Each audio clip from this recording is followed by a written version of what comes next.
Alors comment on peut arriver à s'exprimer dans une langue étrangère, à oser parler dans une langue qu'on ne connaît pas, alors que même dans sa langue maternelle c'est difficile quand on est timide. C'est le sujet que je vais aborder aujourd'hui, c'est un sujet que je connais trop bien et qui me tient à cœur de partager, d'évoquer aujourd'hui. Je vais vous donner quelques conseils qui, j'espère, pourront vous aider. Si ça vous intéresse, c'est parti!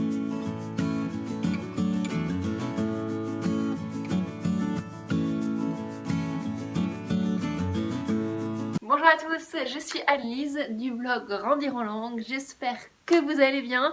Si vous débarquez, bienvenue sur cette chaîne, sinon je suis très heureuse de vous retrouver. Si ça vous plaît, pensez à vous abonner à la chaîne pour ne rater aucune vidéo. Avant d'aborder le sujet donc de la timidité, je voulais juste vous rappeler que vous pouvez toujours télécharger gratuitement mon guide gratuit justement dans lequel je vous parle, je vous explique pourquoi je pense que vous pouvez forcément réussir en langue, donc même si vous êtes timide.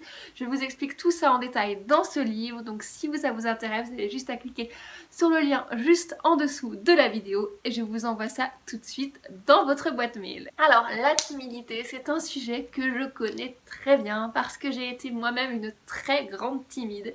Surtout quand j'étais ado, peut-être que ça ne se voit pas aujourd'hui, peut-être que vous allez vous dire que parce que je fais des vidéos, c'est que je ne suis pas timide. Bien au contraire, effectivement aujourd'hui ça va beaucoup mieux, j'ai notamment fait beaucoup de théâtre et puis en grandissant, en rencontrant d'autres personnes, en faisant des choses qu'on aime, on prend aussi confiance et ça aide. Mais voilà, je sais vraiment ce que c'est, quand j'étais ado c'était très compliqué, pouvoir m'intégrer dans un groupe de personnes que je connais pas, pouvoir passer devant une classe, faire un exposé, pouvoir aller demander une information à quelqu'un que je ne connaissais pas, c'était vraiment quelque chose de très compliqué pour moi, donc je sais vraiment ce que c'est. Je sais aussi qu'on peut parfois être exclu quand on est timide parce qu'on n'ose pas justement aller vers les autres, parce qu'on n'ose pas demander. Il y a des personnes qui obtiennent ce qu'ils veulent parce qu'ils osent demander. Quand on est timide, on n'ose pas, on se contente de ce qu'on a. Donc je sais à quel point c'est compliqué. Je sais aussi ce que c'est quand on est élève parce que j'ai vécu en tant que prof. J'ai enseigné devant des élèves, devant des classes de plus de 33 élèves. Donc je sais à quel point ça peut être compliqué. Déjà de s'exprimer dans une grande classe, c'est déjà compliqué. Donc quand vous avez envie de parler mais que vous osez pas parce que vous avez peur de faire des erreurs et que vous avez à côté de vous des personnes qui parlent plus facilement, qui n'ont pas peur de lever la main, je sais que c'est compliqué. Donc voilà, je vais maintenant avec mon expérience essayer de vous apporter des conseils, des choses qui m'ont aidé, en espérant que ça puisse vous aider, ça puisse vous encourager à apprendre une langue étrangère, même si vous êtes timide. Alors ce que je vais faire, c'est que je vais commencer par vous donner deux petites indications, deux petites choses à toujours garder en tête si vous êtes timide et que vous avez envie d'apprendre une langue étrangère. Et je vous donnerai ensuite 4 conseils qui j'espère vous aideront et vous donneront envie de continuer votre apprentissage et de tout donner pour y arriver, même si vous êtes timide. La première chose que je voulais vous dire, c'est que quand on apprend une langue étrangère, c'est une sortie de sa zone de confort, et ça pour tout le monde. Que vous soyez timide ou non, que vous soyez sociable ou non, ça n'a rien à voir. En fait, voilà, c'est des nouveaux codes, c'est une nouvelle culture, c'est des nouveaux mots, donc c'est compliqué, et ceci pour tout le monde. Ce qui fait que vous vous retrouvez beaucoup plus à égalité que quand vous parlez en fait dans votre langue maternelle. Il se peut même que vous soyez plus à l'aise que quelqu'un qui va parler avec tout le monde alors que vous n'y arrivez pas. C'est vraiment quelque chose à garder en tête. Voilà, c'est une sortie de la zone de confort, donc c'est pas facile, c'est compliqué pour tout le monde. Et la deuxième chose qui y est liée, c'est que en fait, justement, comme c'est une sortie de sa zone de confort, comme c'est des nouveaux codes, comme c'est une nouvelle culture, vous allez peut-être en fait vous voir complètement autrement et en fait vous détacher entre guillemets de vos peurs, des choses que vous pouvez avoir dans votre langue maternelle. En fait c'est quelque chose qui est assez impressionnant, mais moi que j'ai vraiment remarqué. Par exemple quand je parle allemand, je suis beaucoup plus détendue parce qu'en fait je pense que quand c'est une langue étrangère, on la rattache pas en fait à notre héritage, à notre histoire, à nos pensées aussi qu'on a dans notre langue maternelle.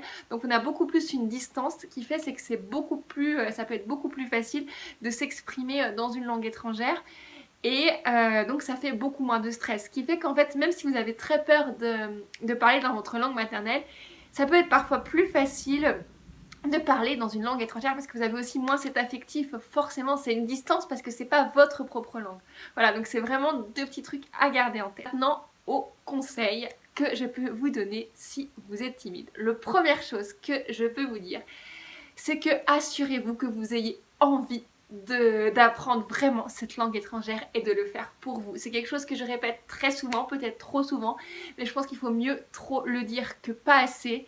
Si vous en avez vraiment envie, vous allez y arriver. Effectivement, si vous êtes timide, il faudra peut-être que vous surmontiez plus encore des peurs que d'autres personnes, que vous forciez à faire tomber certaines barrières, effectivement. Mais si vous en avez envie, si c'est vraiment quelque chose dont vous rêvez, vous allez y arriver. Donc posez-vous vraiment cette question et gardez-la bien dans votre tête. Le deuxième conseil qui est lié, c'est que vous devez absolument essayer de trouver des activités dans lesquelles vous êtes à l'aise, dans lesquelles vous êtes en confiance et qui vous font plaisir. Quand on est timide, on a plus besoin encore que d'autres personnes d'être rassuré, d'avoir un cocon dans lequel on se sent bien, dans lequel on peut être en confiance et dans lequel là on peut s'exprimer. Et donc il faut que vous trouviez ces petits trucs dans la langue étrangère. Est-ce que par exemple vous êtes à l'aise quand vous regardez un film, ou par exemple est-ce que si vous aimez le sport, vous allez être à l'aise quand vous parlez de sport. Il faut que vous trouviez en fait ces petits trucs qui vous animent, dans lesquels vous êtes en confiance et que vous privilégiez cela dans votre apprentissage. Pensez également aux 5 compétences, c'est une vidéo que j'ai déjà fait, je vais la montrer là. Si ça vous intéresse, trouvez la compétence avec laquelle vous êtes la plus à l'aise. Ça peut être l'écrit, ça peut être l'oral, ça peut être la compréhension ou la pratique. Voilà, trouvez ça, allez à fond dedans pour que vous soyez à l'aise et que ça vous donne confiance. Le troisième conseil que je peux vous donner, c'est vraiment de vous entourer de personnes de confiance et de vous fixer des petits objectifs régulièrement. Parce qu'évidemment, si vous vous dites que vous devez parler dans la langue devant des personnes inconnues tout de suite, ça va vraiment vous faire peur. Donc c'est important d'y aller par étapes et ceci d'être accompagné à part des personnes de confiance. Donc si jamais vous avez un prof que vous n'avez pas choisi et avec qui vous êtes obligé, ça peut arriver effectivement, je suis désolée.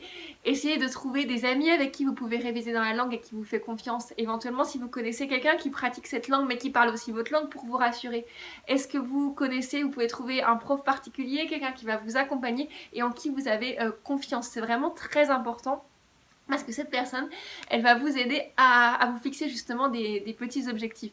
Et des objectifs en fait qui soient réguliers. C'est-à-dire qu'au début, vous allez vous dire, ah bah dans une semaine, je vais être capable d'écrire une phrase par message, si ça vous rassure, au début à cette personne. Ensuite, je vais être capable de lui envoyer un message vocal. Parce que voilà, ça peut me stresser de l'avoir. Ensuite, je vais arriver à faire une conversation.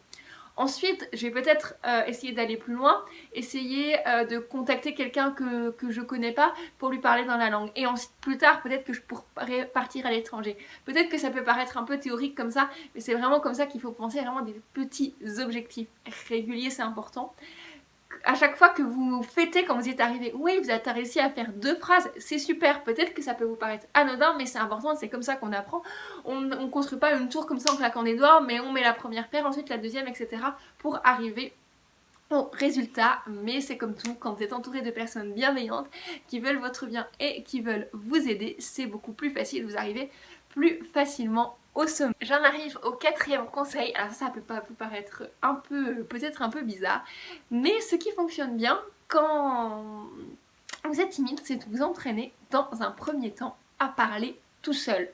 Bah oui, parce que quand on parle tout seul, on s'entraîne quand même à construire des phrases, etc. Évidemment, c'est plus facile que quand on est en conversation, mais ça peut être un bon moyen de vous rassurer, de vous dire oui, je suis capable de construire des phrases, je suis capable de raconter ça. Et ensuite, quand vous viendrez dans une conversation, ce sera beaucoup plus facile parce que vous aurez déjà vous-même avant fait un travail. Ce que vous pouvez faire également, c'est apprendre des phrases toutes faites en étant sûr que vous les comprenez et qu'elles sont justes et qu'elles sont utilisables dans un contexte, bien sûr.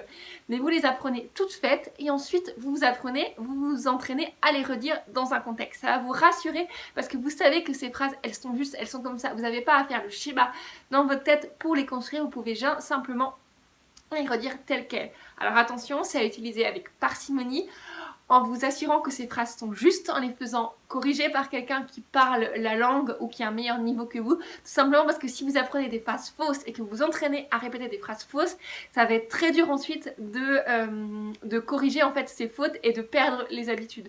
Donc voilà, ça peut vraiment être quelque chose d'important parce que c'est comme ça aussi qu'on apprend une langue. Moi quand j'étais en Allemagne, j'avais appris des phrases comme ça toutes faites que je me forçais en fait dès que j'apprenais, je me dis il faut que je les place dans une conversation et c'est comme ça en fait que je les ai retenues. Mais voilà, c'était des phrases vraiment concrètes que j'avais vérifiées et qui étaient utilisées dans un contexte précis. Voilà, je vais arrêter ici pour pas être trop longue. Dites-moi dans les commentaires si vous voulez que j'aborde encore ce sujet parce que je pense qu'il y aurait beaucoup de choses à dire. Là, j'ai sélectionné peut-être le plus important. Si vous avez des questions, dites-moi également dans les commentaires si ça vous parle, etc. Si vous avez quoi que ce soit à dire, je suis toujours très heureuse d'interagir avec vous. Si ça vous plaît, vous avez envie de me suivre, pensez à vous abonner aussi à la chaîne, à mettre un pouce bleu parce que ça me fait toujours plaisir. Je vous dis à très vite. Surtout, prenez soin de vous. Ciao!